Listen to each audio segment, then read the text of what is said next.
room that we look at is going to be our main bathroom. It's on the main level. It connects to my bedroom and Greg's, and it's the bathroom that you will likely be using should you ever come to visit us at Ridgehaven Homestead.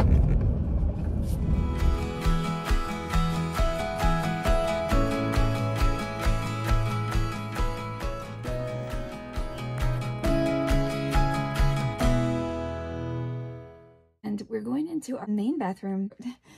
It's just going to be a pass through, and I'll explain a little bit about where we are, where we're going, what we've done, and why. Unless the Lord build the house, they labor in vain that build it. May that never be said of us. I'm going to do a preliminary pass through our main bathroom, and it is very much a work in progress. We did tiling on the floor, and this was Andrew's second tile job that he's done before, and I think he did an amazing job. We still have a lot to do in here. The toilet's fully installed and functional. We did also the cedar walls in this bathroom, and there's just a lot to still do in this bathroom, but that's okay. You can do the before and after compare. We decided to do a shower stall. It doesn't have a tub, because we most likely will take a shower when we're gonna do anything. If we want a tub, we're gonna go downstairs. I have to dust the walls because they got really a lot of construction dust on them. They are really dusty. The toilet in this bathroom is new. We didn't wanna risk for our main bathroom having something that was iffy. This vanity is the second project that Adam has done. He's done an amazing job. It's very rustic, very sturdy, and I love it. He used pine beams, stained them, used cedar for the doors, and I love the rustic look. Adam initially made this with no shelf because that's how I asked him to do it, and then over time we decided, yes, we wanted to make it into a cabinet instead of open shelving. He's been quite the trooper learning carpentry on his own. This is a big slab of oak that's like 3 inches thick that we used for the countertop, and we just sanded and stained that, and you can tell if you look closely that there are some dips in it. It's not perfectly straight, and we do have the live edge. We did take the bark off, but it is a live edge, and I love it. I absolutely love it. So this is where he really applied himself and just learned how to, he just looked at some things from Pinterest and made it for me, and I was so amazed at what it looks like. Did a bowl sink on top, and it also is very dusty right now. Well, last week when I went to the Goodwill just to pass through, and I found this mirror, but it's got the beveled edges, and it's just the right size. It actually looks really great with this vanity. It looks like it was made for it, and it even has I'm not sure if I can zoom in that, kind of a crackled finish, which matches really well with the bowl sink. I paid $5 for the mirror, and I could not be happier because I was looking at mirrors. I was looking at lots of different things, different options for this bathroom, and everything that you look at is expensive. And so this mirror will go up at about this level and be under here. Now, as you look at these vanity lights, you're gonna be able to tell that the light bulbs need to be changed out because I have 2 of the LED white light and 1 that's amber, because we wanted to see which one we like better. We are gonna change them all to the amber. And the fixture was one that I picked up for $15, I wanna say. And it is older. I know that it's kind of a, oh, what do you wanna call it? Maybe a 90s look. It's hard to look because there's the glare. It has the little swirls and stuff, but it looks perfect in our rustic cabin. So for us, style goes out the window. We don't have to adhere to a certain style. We just use what we like. I bought it and it didn't have the finials. I bought two together. One had finials and one didn't. And so I used some nuts and some wood squares. Adam cut me some wood squares. I stained them the same color, and then I painted the 1, 2, 3 successively smaller nuts that go on bolts, and glued them with super glue. And there we have our finials. And you wouldn't be able to tell at all that they're not the regular ones. They look great. Our design, when the kids took tile work in Pathfinders, I had the opportunity to make one of these, and so I did. I made it in the shape of a flower, and it just so happens that the colors that I chose for this bathroom match it really well, and so I'm gonna hang it on the wall. And the boys still have their squares. This is the type of tile that we chose. I say we, it actually was me, because Greg gave this to me for a Christmas present. We hired a tiler, and he was going to lay the tile. The story of our lives, literally the story of our lives. We hired him, he came out, he gave the estimate, and he was gung-ho about it. And then he hurt his hand and didn't take up tiling again. Andrew is, wow, what a trooper. He did the tile. We did it, we undid it, we did it again. He's learned a lot. We've learned a lot beside him. And I will be honest, in all of our DIY projects, the things that we haven't done before, which is basically all of them, sometimes we've saved money and sometimes we've spent more money than we would have if we had hired somebody else. And that's just the way it goes, because when you're learning, it takes you twice as long to learn what somebody already knows. But that's kind of why we wanted to hire a professional. But Andrew, who is 18, he went and he learned tiling by watching and working with the guys from our church. Actually, a couple guys from our church, they were willing for him to come and kind of get free labor while he learned. But what he didn't learn was how to do the floor. And so a lot of YouTube videos, a lot of advice from different people, in one instance of completely ripping it out and doing it over again, ends up with the flooring that he's done. And he did a little bench. And this isn't, the grout hasn't all been scrubbed off, and so it will be a little bit darker because we have some of the grout on the walls still, not so much on this one. But this, as you can see, it's kind of a Italian looking tile. The colors and everything go with that Tuscany theme. And I know that technically Tuscan and rustic farmhouse may not be something that usually goes together, but that's okay. It's our cabin. We decided to do it how we liked.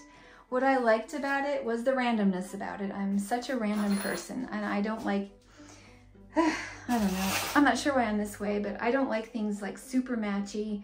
I don't like things that are super cookie cutter. I like things to be kind of unique. And so all these tiles are kind of like that. And as we get this grout off, which those magic erasers really do a great job at getting it off. Some of them are more brown and some of them are more grayish, and we just have to do the final scrubbing. I liked the designs. I liked the old designs. To me, they reminded me of crochet work. This one especially I love. So he made our little niche with that. But we just did one pattern around here of the one row of the patterns. And so I know this is not a look that everyone is gonna love. And my guys are like, whatever, Mom, it's a little bit unique. It's kind of vintage. It's kind of feminine, artsy.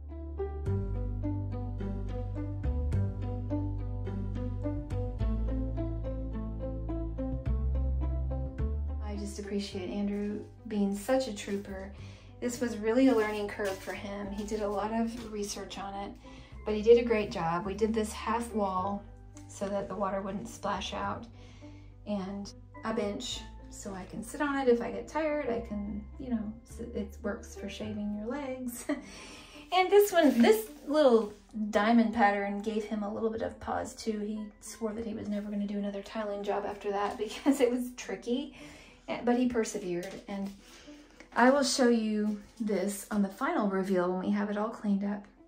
We still have a board to hang up there, a cedar board. We decided not to go all the way up to the ceiling, and we have a board there too, because we wanted to break it up a little bit. And I got a shower curtain that kind of mimics this Tuscan theme. It has a window, an arched window with a flower box in it from Tuscany. We decided to keep the flooring flush with the other flooring. We were gonna do like a luxury vinyl plank. As Andrew kept going with the tiling, we said, you know, we have some extra tile. We don't need to get that much more. Why not just continue the theme out into the main part?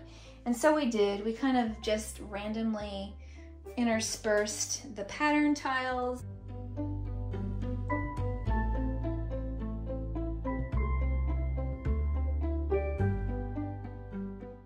So this passageway goes into our room, and it is very narrow, and it's a good thing we're not overweight because it's small. It's not as small as it looks. It's probably about, not quite 2 feet wide. And so that part's not to code, but that's not our main exit out of this bathroom. We have a standard sized door. That's just to get from our bedroom into the bathroom without having to go through the dining room. I am standing inside that little narrow passageway from the other side, looking at this light. Oh, don't laugh at me. That's crazy. Oh, let me show you the vanity from far away. It's awesome, right? And the mirror's gonna look really good. I like it. So this light, and it's pretty dark, a dark light. This is a mosaic tile light. And I know that it, you know, whatever, it's not the latest and greatest style, but I really loved it. I love the kind of mother of pearl accents, and it looks really great with our tile. The problem was with this light is we don't have an overhead light in here, and we don't have a hookup for an overhead light. And so I thought, well, no problem, I can just do a plug-in light. Well, it turns out there is no plug-in here, not in this neck of the woods, on this side. And so it was going to be sort of a pain to figure this out. But I was determined. And I know my guys were like, Mom, just let it go. We don't have to use that. But I really wanted to use it because I liked it. Finally, I did some research and I came up with a magic bulb, and I can turn it on like this with a remote. Okay, so this is a completely not hooked up to anything fixture. It's a dummy fixture. And I can turn it on with a remote, and that can be our little night light. And so it has a nice glow, and I didn't have to have cords, I didn't have to have a hardwired fixture, and I still got to use the light. I know you think I'm crazy like everybody else does, but that's just part of it. The life I live, I get these ideas. It looks great, and I actually found a little sconce that I've made into a candle holder that matches it exactly, that I'm gonna put in the window or on the toilet, just to bring all that together. I explained when I was talking about the downstairs bathroom, but I'll explain this one again. This is cedar, and it was milled from trees that Greg cut down with his tree business. So he cuts the trees down, we send them to the sawmill, and so as he unloads the logs, they go straight to the mill area. They get milled into boards, we set them out to dry, and then when they're properly dried, we transport them home. Once we bring them home and they're properly dried, they go through the planing process, the shaping to make them either tongue and groove or shiplap, and Adam has been doing a great deal of that work. Ta-da, there's what that light looks like from the other side. So that brings you up to speed on the status of the bathroom as it is, and I just wanted to give a quick today update of where the kids are in getting the wood on the walls. They've been working diligently putting the tongue and groove up on the ceiling and walls, and so let's just take a peek on how far they've gotten.